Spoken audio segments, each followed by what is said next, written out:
आप ट्रायल के लिए अपनी बहन मेरे पास भेजना चाहते हो तो बढ़िया है। I have everything, doggy position, missionary position, BDSM is new nowadays. मोमबत्ती जला जला के आपकी बहन के साथ।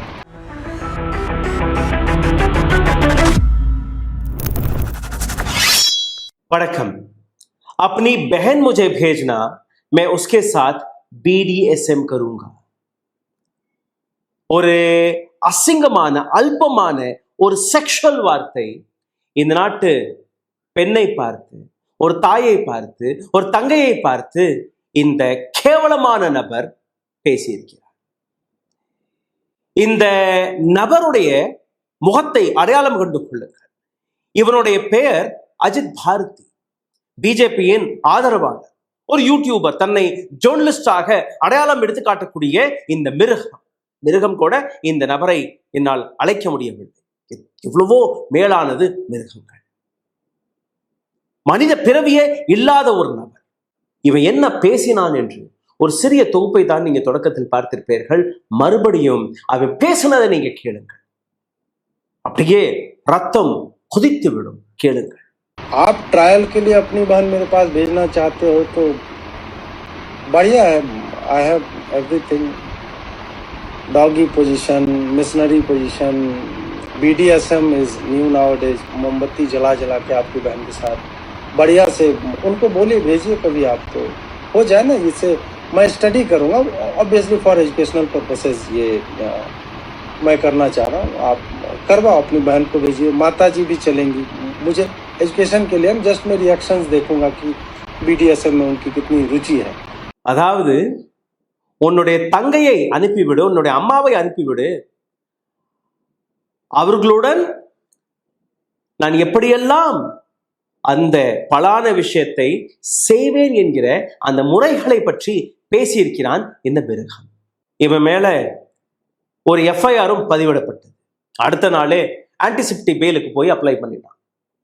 இப்போ ஆகஸ்ட் 31ஆம் தேதிக்கு இந்த வழக்கு தள்ளி வைக்கப்பட்டிருக்கிறது. 25ஆம் தேதி வழக்கு விசாரித்து அங்க வராத பட்சத்தில் இப்போ ஓடி ஒளிஞ்சு கொண்டிருக்கிறார்.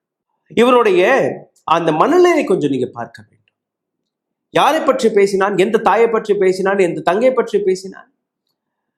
நரேந்திர மோடி தொண்டை கிளிய பேட்டி பச்சாவோ பேட்டி பழாவோ என்று கூறக்கூடிய அதே நரேந்திர மோடி அவருடைய ஆதரவாளர் தான்.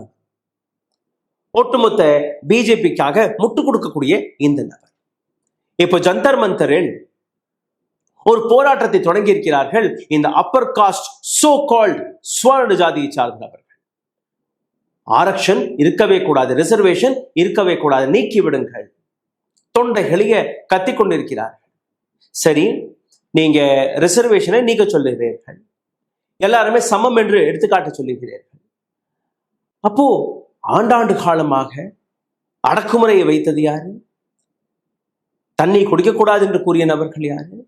இந்த கேள்வியை கேட்டால் இவன்கள் சொல்லக்கூடிய வார்த்தை அங்க ஜந்தர் மந்தர்ல இருந்து, என்னுடைய கிணறு உங்களை வச்சு நான் தோண்டி இருப்பேன், ஆனா அதுல வரக்கூடிய தண்ணி என்னுடைய தண்ணி, நீ அசிங்கமான உடம்புல இருந்து துர்நாற்றம் வருது, நீ பன்னிக்கறியை வெட்டி சாப்பிட்டு வந்திருப்ப, மாட்டுக்கறியை வெட்டி சாப்பிட்டு வந்திருப்ப, குளிக்காம வந்திருப்ப, உன்னை போய் நான் என்னுடைய தண்ணியை தொட விடுவனா?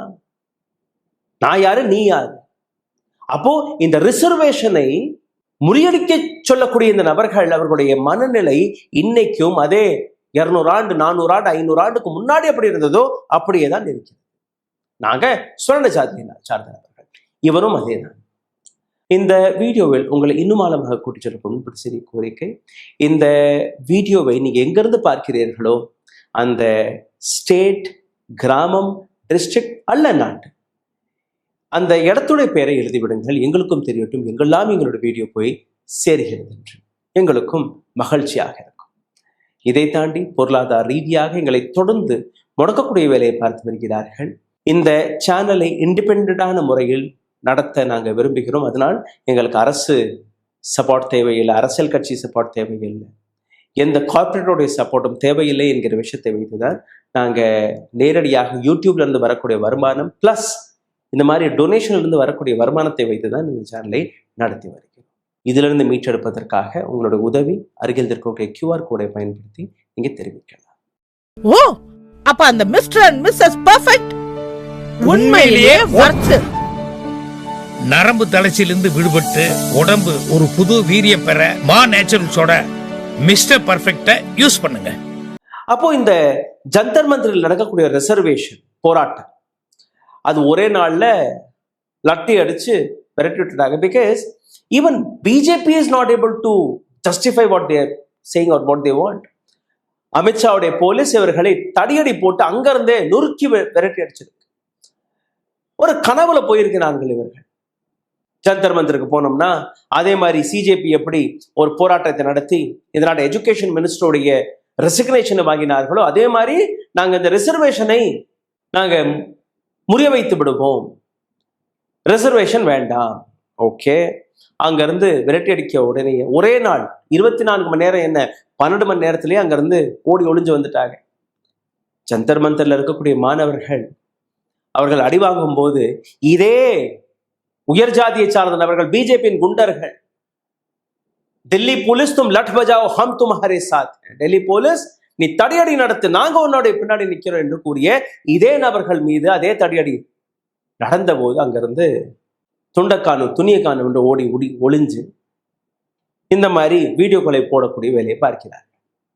சரி, இதே அஜித் பாரதிக்கு வந்து என்ன நடந்தது? அஜித் பாரதி ஒரு ட்வீட்டை போடுகிறார்.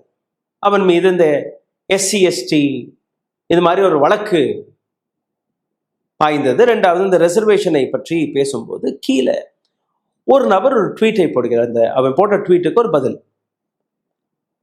அந்த ட்வீட் கூட இல்லை, அது ஒரு வீடியோ, லைவ் வீடியோ டெலிகாஸ்டிங் நடக்கும்போது ஒருத்தன் போய் கீழே கமெண்ட்ல எழுதுறான், இவ்வளோ நீ பேசிட்டு இருக்கே ரிசர்வேஷனை நீக்குங்கன்னு.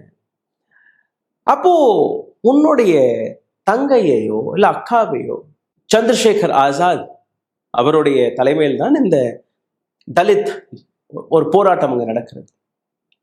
ஒரு மெம்பர் ஆஃப் பார்லிமெண்ட் திருமணம்லாம் ஆகவில்லை. அவனுக்கு போய் நீ கட்டி கொடுத்துடலாம் இல்லையா? ரிசர்வேஷன் வேண்டாங்க. அவர் தலித் சமுதாயத்தை சார்ந்த நபர், நீ உயர் சாதியை சார்ந்த நபர், உன்னுடைய குடும்பத்திலிருந்து ஒரு பெண்ணை அவருக்கு கட்டி கொடுத்துட்டேன்னா அந்த ரிசர்வேஷன்கிற எதை நீ நீக்க சொல்லுகிறையோ, எதற்காக நீங்க போராடி வருகிறீர்களோ அது சமமாயிரும் இல்லையா? எல்லாருமே சமம் தானே. நீ நிச்சயமாக ஐ டோன்ட் சப்போர்ட் ஒரு நபருடைய தங்கையை போய் நீ கட்டி கொடுத்து, that is there personal choice. I don't accept what they have set is right. ஆனால் அதற்கு பதில் கொடுக்கும்படி இவன் பேசின வார்த்தை, I am sorry to use அவன் இவன் என்கிற வார்த்தை, because I never use such words.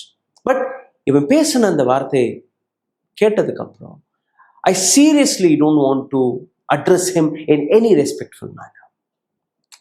அதற்கு பதில் கொடுக்கும்படி இவன் என்ன பேசியிருக்கான், நான் ஏன் என்னுடைய குடும்பத்தை சார்ந்த ஒரு பெண்ணை அவனுக்கு கட்டி கொடுக்கணும்? He's a Dalit. அவர்கள் வீட்டில் இருக்கக்கூடிய தங்கையோ அம்மாவையோ என்கிட்ட அனுப்பி வை. And he started saying all of this. Just listen to him once again. Because I cannot explain you what he told me. Just listen. आप ट्रायल के लिए अपनी बहन मेरे पास भेजना चाहते हो तो बढ़िया है. I have everything. Doggy position, missionary position, BDSM is new nowadays. मोमबत्ती जला के आपकी बहन के साथ बढ़िया से उनको बोलिए, भेजिए कभी आप, तो हो जाए ना. इससे मैं स्टडी करूँगा ऑब्वियसली फॉर एजुकेशनल पर्पसेस. ये मैं करना चाह रहा हूँ. आप करवाओ, अपनी बहन को भेजिए. माता जी भी चलेंगी. मुझे एजुकेशन के लिए जस्ट मैं रिएक्शंस देखूंगा कि BDSM में उनकी कितनी रुचि है, तो I am game for it. तो आप भेजिए, उसके बाद देखेंगे कि कभी तो पता चले कि उससे क्या आदान प्रदान हो रहा है. बाय द वे, यहाँ पे एक और आपको मैं बताना चाहूँगा कि अम्बेडकर की पत्नी ब्राह्मणी थी. तो सबसे बढ़िया उदाहरण अम्बेडकर जी. अम्बेडकर एक और अच्छा उदाहरण कि उनके टाइम में रिजर्वेशन नहीं था. இதை எக்ஸ்பிளைன் கூட நான் பண்ண விரும்பவில்லை. நீங்க கேட்டு புரிஞ்சுக்கோங்க. இவ்வளவு வார்த்தை கிராஸ் வேர்ட்ல புரிஞ்சுதோ புரிஞ்சுக்கோங்க. ஆகஸ்ட் 23ஆம் தேதி டெல்லி போலீஸ் இவனுக்கு எதிராக ஒரு FIR ரிஜிஸ்டர் செய்கிறார். நார்த் அவென்யூ போலீஸ் ஸ்டேஷன்ல இந்த FIR நடக்கிறது. இந்த FIR SC/ST ஆக்டுக்கு கீழே நடக்குது. SC/ST ஆக்ட்ல உள்ள போனான்னா அவனுக்கு சாதாரணமாக பெயில் எல்லாம் கிடைக்கும். அதனால இப்ப பயந்து போய் நான் அப்படியெல்லாம் பேசலை, நான் இப்படியெல்லாம் பேசலை. அப்போ அவன் ஒரு ட்வீட்டை போடுறான். Because he needs to justify himself இல்லையா. मेरे ऊपर SC/ST एक्ट में FIR पर कुछ बातें स्वर्ण समाज से. என் மேல SC/ST ஆக்ட்ல FIR போட்டாங்க. ஆனா என்னுடைய உயர்ஜாதி நண்பர்கள், என்னுடைய கூட்டாளிகள், அவர்களிடம் ஒரு சில வார்த்தைகளை நான் பேச விரும்புகிறேன். Because he wants to justify. कोई मेरी माँ या बहन पर सीधे बलात्कारी मानसिकता के साथ यह कहे कि उसका विवाह मैं चंद्रशेखर के साथ कर दूं और मैं चुप रह जाऊंगा, आप बताइए कि मैं कैसा पुत्र या भाई. நிச்சயமாக எவனோ ஒரு நபர் என்னுடைய தங்கையை சந்திரசேகருக்கு போய் நீ போய் கட்டி கொடுத்துட்டுன்னு சொன்னா நான் சும்மா இருப்பேன்னு நினைக்கிறீங்களா? அப்ப எப்படி, எந்த விதமான அண்ணன், எந்த விதமான மகன் நான் சும்மா இருந்திருக்க மாட்டேன். அதனால்தான் நான் இப்படி எல்லாம் பேசினேன். इतने पर भी चंद्रशेखर को लेकर मैंने कोई जाति सूचक शब्द नहीं बोला. ஆனா இந்த SC/ST என்கிற வார்த்தையை வைத்து அந்த நபரை நான் எதுவுமே பேசவில்லை. Chandrasekhar is an MP. அவருக்கும் இதற்கும் எந்த சம்மந்தமும் இல்லை. நீ ஒரு வீடியோ போடுற, உன்னோட வீடியோ பார்த்துக்கிட்டு இருக்கக்கூடிய எவனோ ஒருத்தன் உன்ன மாதிரியே மைண்ட் செட் இருக்கக்கூடிய இன்னொரு நபர் அவன் கீழே எழுதுறான், அவனுக்கு நீங்க பதில் கொடுக்கணும். அவன்கிட்ட நீங்க நேராக பேசணுமா இல்லையா? And why somebody's mother, somebody's sister, somebody's wife, somebody's daughter has to come here? தைரியமான ஆள்னா நேருக்கு நேர் பேசு. அம்மாவை கூட்டிட்டு வர்றீங்க, தங்கையை கூட்டிட்டு வர்றீங்க, மனைவியை கூட்டிட்டு வர்றீங்க, எந்த விதமான சம்மதம் இல்லாத அந்த பெண்கள். And you're clearly giving a rape threat. And what kind of person are you, Mr. Ajit Bharti? Now, இதற்கு பதில் கொடுக்கும்படி இது ரொம்பவே முக்கியமாக நீ பார்த்தே ஆகணும். அபயா பாண்டே என்கிற ஒரு நபர் கீழே ட்வீட்ல அதற்கு பதில் கொடுக்கிறார். நானும் உயர் ஜாதியை சார்ந்த நபர் தான், நானும் ஒரு பிராமண குலத்தை சார்ந்த நபர் தான். ஆனால் நீ பேசின வார்த்தையை கேட்டு, நீ பயன்படுத்திய இந்த வார்த்தைகளை கேட்டு நீ என்னுடைய ஜாதியை சார்ந்த நபரோ அல்ல மனிதராகவோ இருக்கவே முடியாது. உன்னை போய் நான் என் தலைவனாக பார்ப்பேனா? கிடையவே கிடையாது. உன்னை போன்ற நபர்கள் எனக்கு தலைவனாக இருக்கவே முடியாது. நீ எந்த வார்த்தையை பயன்படுத்தினியோ அதே வார்த்தையை உன்னுடைய தாயார், உன்னுடைய தங்கை, உன்னுடைய வீட்டில் இருக்கக்கூடிய பெண்களுக்கு பயன்படுத்துவையா? முடிஞ்சால் அங்க போய் பயன்படுத்து, அதற்கப்புறம் அதை பற்றி இங்க வந்து பேசு. This is another person who gave reply to this man. Now imagine, இந்த FIR போடப்பட்ட உடனேயே இப்போ இந்த நபர் அப்படியே நடுங்கி போய் நான் செய்தது தவறு கிடையாது, நான் அப்படி, நான் இப்படி. He is finding excuses. தப்பி தவறி இவனை கைது செஞ்சுட்டா கூட 2 நாள்ல இவன் வெளியில் வருவான். ஒரு பெரிய தார் ஜீப்பு, பல பேர் இவனுக்கு மாலையெல்லாம் போட்டு அப்படியே வரவேற்பை நீங்க பார்க்க போறீங்க. இதுதானே கடந்த 12 ஆண்டுகள்ல நடந்திருக்கு.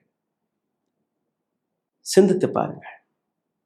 இது போன்ற நபர்களுக்கு இந்த அளவில் இந்த இடத்தை கொடுத்தது யார்?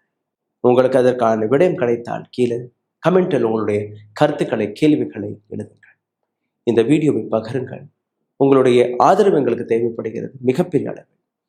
அருகில் இருக்கக்கூடிய QR கோடை பயன்படுத்தி உங்களால் முடிந்த உதவியை நீங்க தெரிவிக்கலாம்.